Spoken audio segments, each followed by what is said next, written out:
Welcome back mga ka-adventure. Isang mapagpalang araw po sa ating lahat. Another day, another adventure. Samahan niyo po kami. Pinibagong adventure naman po ang amin pong ginawa. Tara, let's go!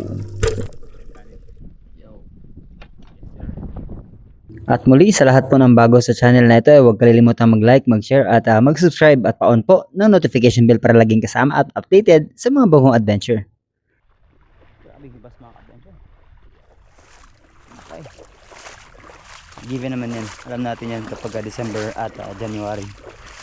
Talagang matinding hibas sa umaga. Tapos sa gabi naman, grabing high tide naman.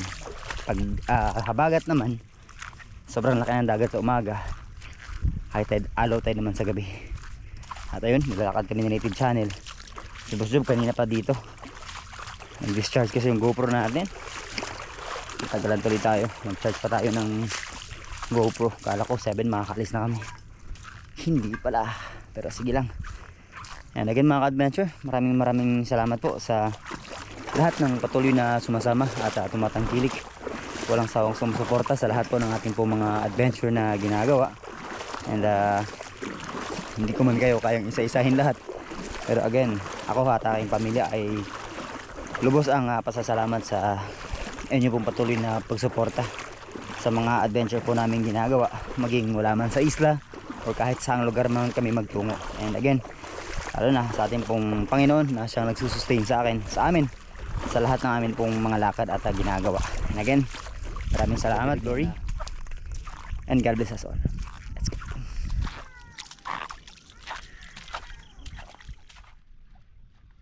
Ayan na mga adventure. Nahirapan na si native channel sa tumang kalisod. Woo! Lamang yung nakakroks. Ayan o. Dito na ako natutunan mag-crocs sa Puerto gawa ng grabing hibas dito. Sige, malapit na kami. Good morning. Hindi naman. Kaya naman. Sakto lang. Mga 5 alon. Wala. Hindi mo nakita kahapon? Namana. Hindi kami pinasama. Si Dudong lang nakita ko dun. Tapos iniwan ko na lang yung Pala.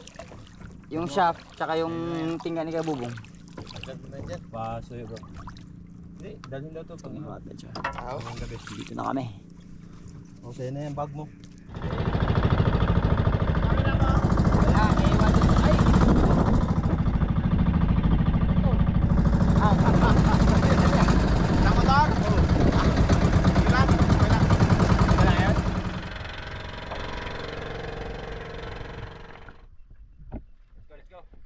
Lesson today. Woo! Tara mga ka-adventure, samahan nyo kami ngayong araw mag-hunt at pagkatapos nga makuha ang mga gamit na kakailanganin ay diretso na kagad tayo sa ating warm-up dive mga ka-adventure. Dito sa ating warm-up dive ay mababaw lang po muna. At pang pagising ng ating diving reflexes na sa ganun ay maging equip tayo sa ating pong paninisid sa araw pong ito.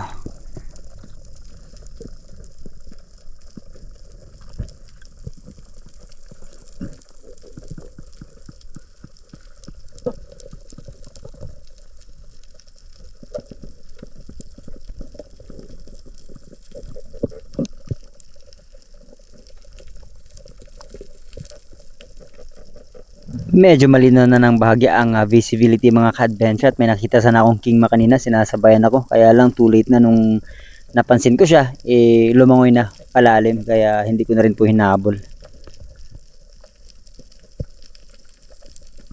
Wala tayong nakitang something na pwedeng makalabitan mga ka-adventure kaya pagkalipas ng 1 minuto ay umahon na tayo at nagpahinga at nagsagawa ng panibagong pagsisid dahil may nakikita akong lapu-lapo dito po sa ibaba lang at I'll try nating i-meet ang gap kung ito ba ay makukuha natin.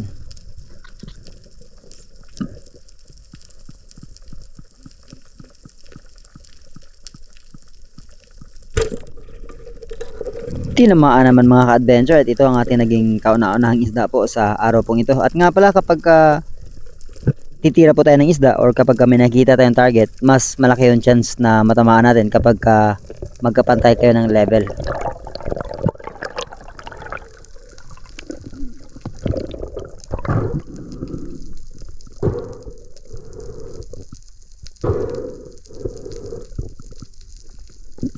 pagka-secure ng isda mga ka-adventure, tuhog diretso sa ating pong buya at patuloy sa paninisid kasi nga wala naman kaming sweeper at hayaan lang natin dyan.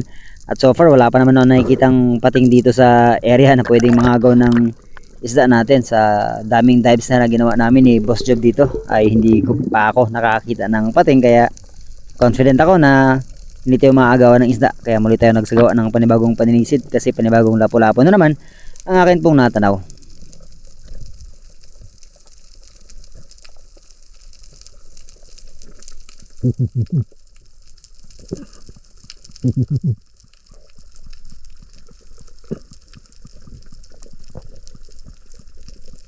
Na-amaze ako bigla sa ganda ng coral reef sa area na ito mga ka-adventure. Talagang hindi ito bugbog. At nakita ko na ang lapo-lapo, ayan, nag-pull kagad yan ng trigger at ang ganda na pagkakatama mga ka-adventure. Ito ang ating naging ikalawang isda sa araw pong ito.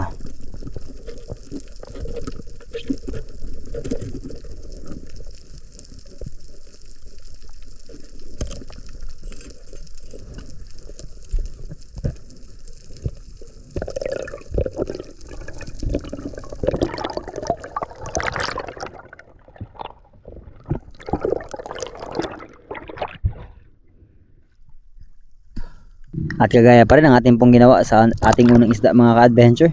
Tuhog yan sa ating buya.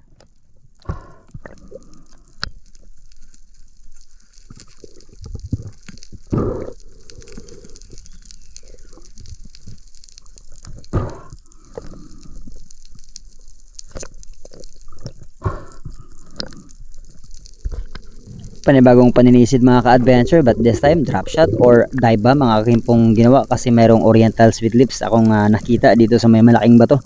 At dahan-dahan yung pag-approach ko sa kanya para hindi siya maspook or magulat. Kaya lang nung pagtira naman natin ay hindi tayo tumama.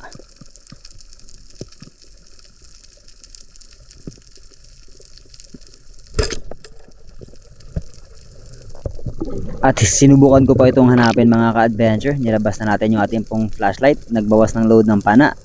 At sa pinakaunang rest stop or shark fin lang natin sinabit yung goma para hindi overpower at hindi ma-stuck. If ever makita man natin yung sweet lips kaninang tinira natin hindi tinamaan dito sa ilalim ng malaking bato. Nakita ko na sana, kaya lang too late, hindi ko na pull yung trigger mga ka-adventure. Hanggang sa hindi ko na siya ulit nakita.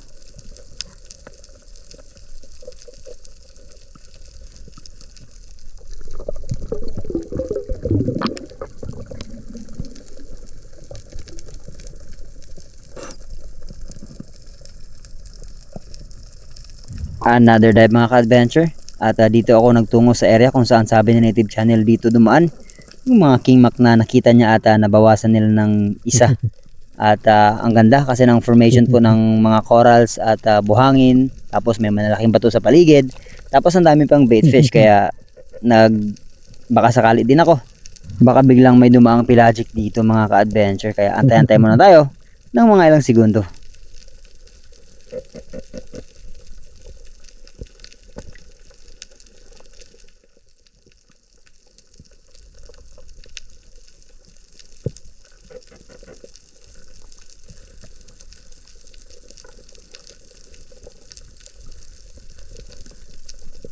Negative mga ka-adventure, wala tayong nakita kaya move on agad at nagsagawa ng panibagong paninisid sa coral reef na area naman, expecting na may something nalalapit sa ating anything na pwede nating matira dito.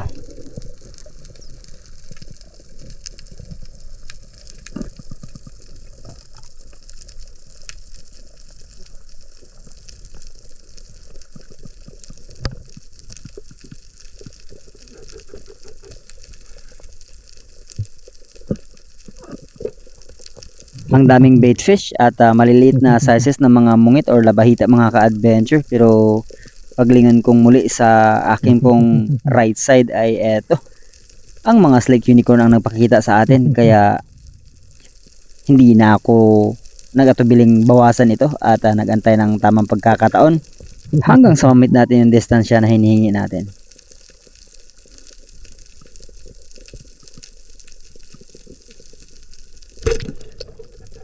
Fine shot mga ka-adventure, tinamaan ang butong bahagi ng isda kaya hindi na masyado itong nakapanlaban. Hindi na rin ako nag-aim ng double kill. Ang sa akin lang ay makabawas ako kahit isa lang sa kanila.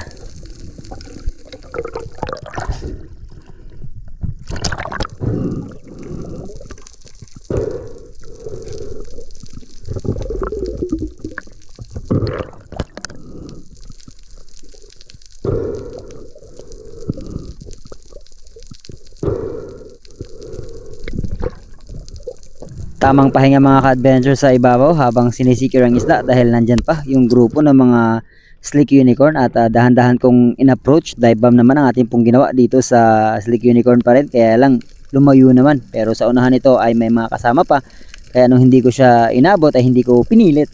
So tayo po ay dumapa na lang sa ilalim at inantay na lumapit yung mga grupo ng mga Slick Unicorn.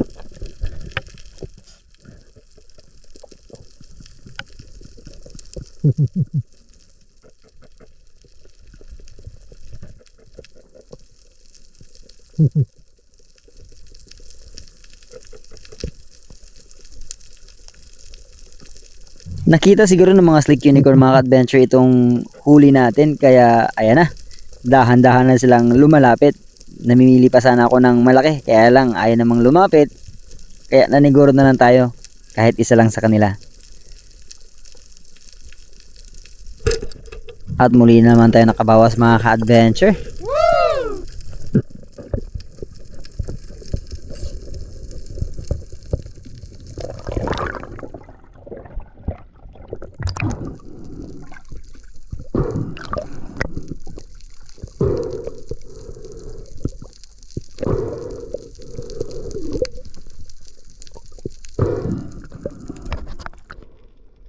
At muli na naman tayo nagsagawa ng panibagong paninisid. Ambush ulit mga ka-adventure ang ating gagawin dito. Dito pala ako nag-dive sa kabilang side ng bato na nakuhaan natin ang unang Slick Unicorn kanina.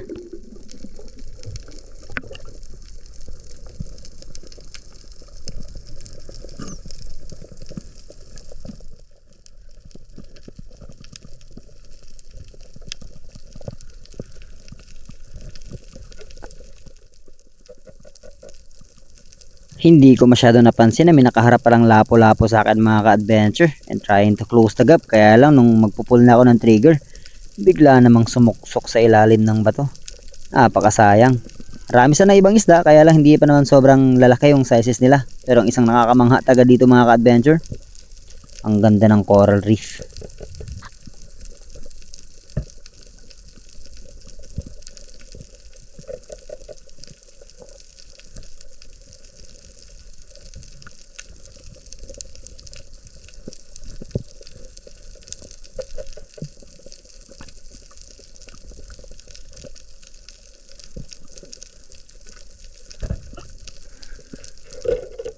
Hindi lang coral reef ang maganda dito mga ka-adventure, gumanda rin yung visibility at yung mga bait fish, napakarami sa paligid. Kaya lang kung napapansin po ninyo, naka-steady lang sila or hindi sila natatakot, hindi sila nagugulat. So it means wala talagang something na malaki na nasa paligid na pwedeng manginain sa kanila. Pero sige lang, huwag tayong sumuko kasi ito naman yung ginagawa natin. Pamana at habang nasa dagat pa tayo, the day must go on. Kaya tara, samahan nyo ulit ako. Another ambush naman ang gagawin natin. Let's go!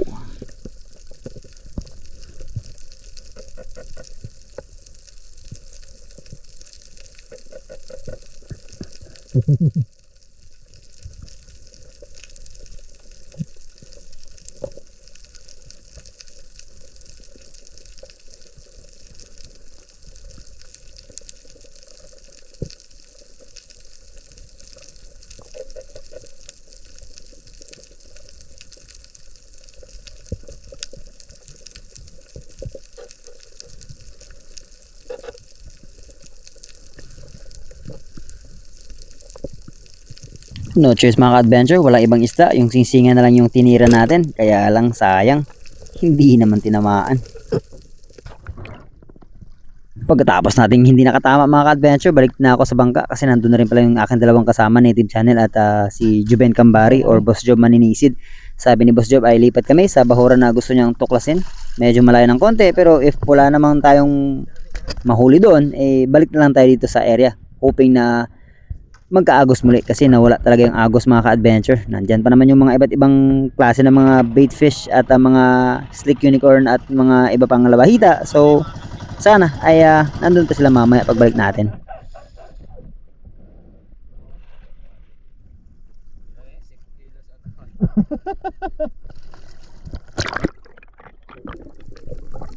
Malabo ang visibility dito sa ikalawang spot na pinuntahan namin mga ka-adventure, sa gitna ng Kadyo at ng Dos Palmas. Hindi pa rin nawawala yung epekto ng matinding ulan, kaya ganito pa rin kalabo or blurred visibility. Plus hindi pa ganun kalalaki yung mga bato. May mga bait fish naman sana pero hindi sila sobrang active kasi nga walang agos. So ganoon naman talaga, kapag walang agos wala rin mga pelagic or malalaking isda tayong nakikita.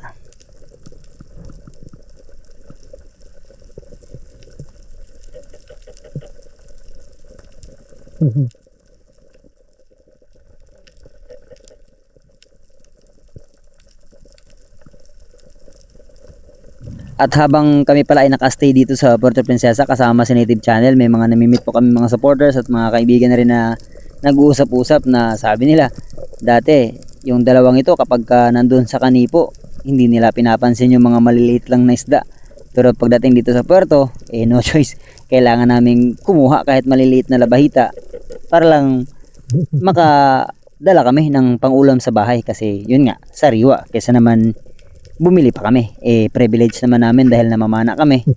And we're so thankful sa talento na pinagkaloob ng Panginoon. Kaya ini-enjoy na lang namin. Even though kahit walang malalaking isda, as long as gumagawa pa rin kami ng adventure para po ipakita sa inyo ang iba't ibang area at buhay sa ilalim ng karagatan sa lahat ng mga lugar na binibisita namin mula south hanggang norte ng Palawan.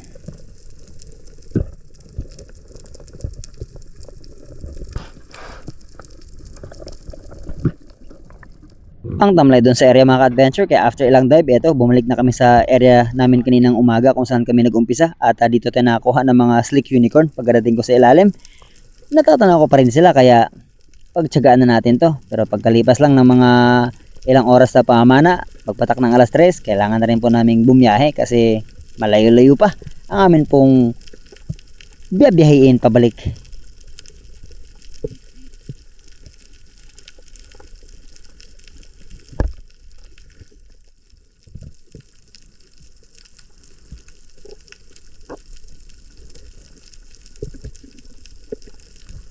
Ang tagal lumapit ng mga slick unicorn na ito mga ka-adventure, pero sige lang, pasensya ang kailangan natin at tamang distansya hanggang sa ayan, naka-stone siya tayo mga ka-adventure.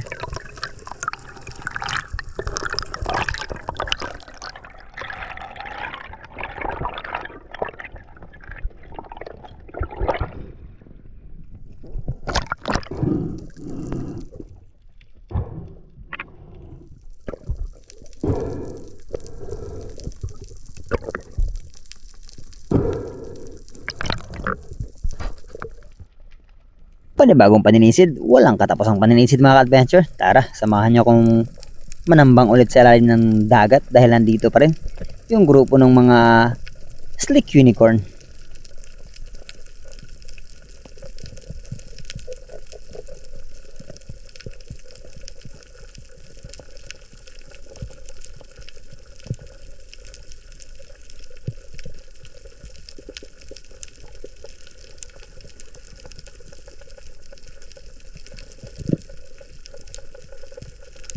Ayaw nang lumapit ng mga grupo mga ka-adventure, siguro na napapansin nilang kumukunti na yung bilang nila, kaya eto na lang ang inantay kong lumabas sa bato at nag-pull ng trigger mga ka-adventure. Pero slick unicorn pa rin po ito.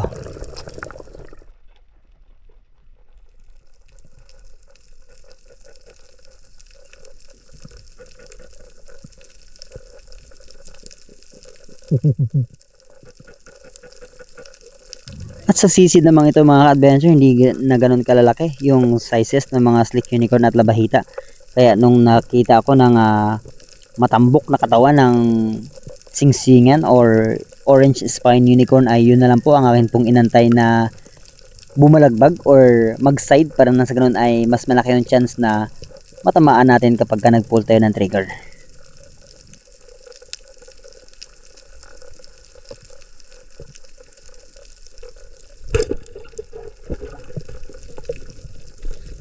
Nakatama naman mga ka-adventure. At nga pala, hindi libre yung amin pong diesel na ginamit papunta dito. Kaya kuridas din ang ginawa natin para na sa ganun ay makapabenta pa si Boss Job ng isda, dahil nasa 150 to 200 na rin ang kilo ng mga slick unicorn or labahita dito sa puerto. Kaya may pambawi kami para na sa ganun ay makaipon ulit kami ng pangbili ng diesel para sa aming susunod na laot.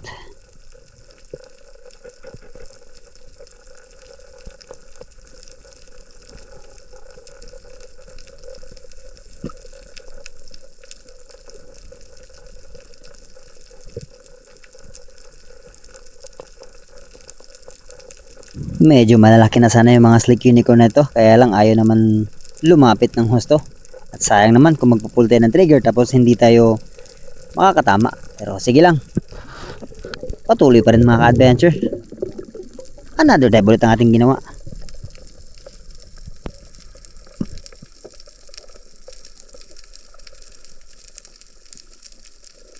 Nag-alangan ako mag-pull ng trigger mga ka-adventure. Iniisip ko yung consequence na kapag nag-pull ako ng trigger na yung lapu-lapu ay nasa loob ng sponge na yon. Kaya inantay ko siyang umalis at makahanap tayo ng clear shot hanggang sa nakatira nga tayo. Hindi nga lang tumama.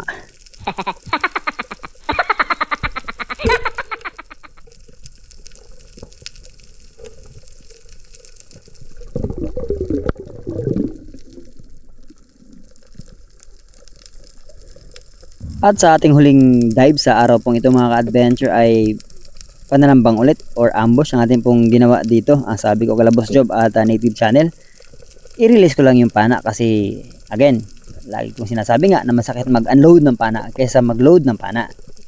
Mas maganda kung meron tayong matitira, itira na lang natin. Kahit hindi ganun kalaki, basta worth naman. Kaya antay tayo dito kung ano ang possible na target na matira natin.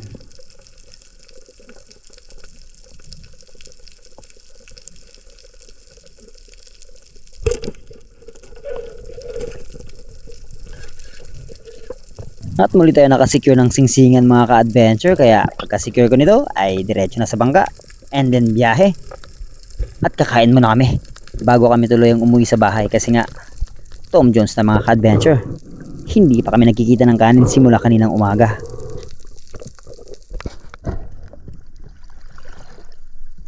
At kung inyo po palang mapapansin, lumalaki na yung mga alon mga ka-adventure. Eto na, official na, umpisa na ang amihan. Aray ko.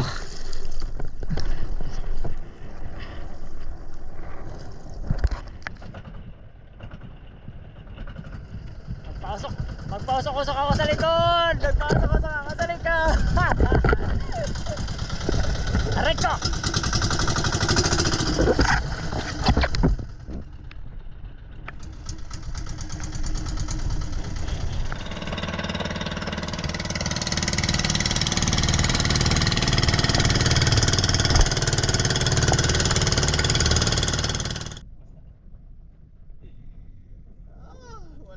Guys, ano ba yan? Kaya buhusan na maraming krudo, hindi ka pa magtingas. Kaon sa ninyo. Yo. Hindi naman kita. Hindi makita. Kaya mga ka-adventure, let's go. Kub.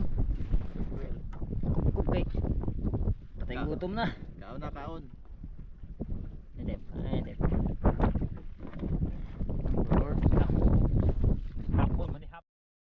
Kinabukasan ay in-unbox ko na po yung bagong pana po natin na niregalo po sa atin Idol Terso.